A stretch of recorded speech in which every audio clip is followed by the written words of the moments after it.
Mga kabrigada, dalawang pambato po ng Pilipinas ang kinilala sa prestigyosong World's 50 Best Beaches 2025 list na inilabas kamakailan. Pumangalawa ang Intalula Beach sa El Nido, Palawan, habang nasa ika-38 pwesto naman ang Bonbon Beach sa Romblon. Ayon naman kay Palace Press Officer Claire Castro, itinuturing ito ng Department of Tourism bilang patunay sa natural na ganda ng Pilipinas at sa lumalakas na posisyon ng bansa bilang isa sa mga nangungunang beach destinations sa buong mundo.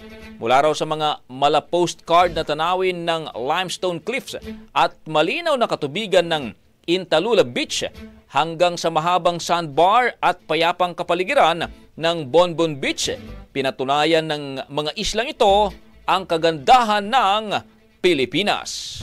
Ang bahaging ito ay hatid sa atin ng Fast Relax. Tanggal ang sakit, ora mismo.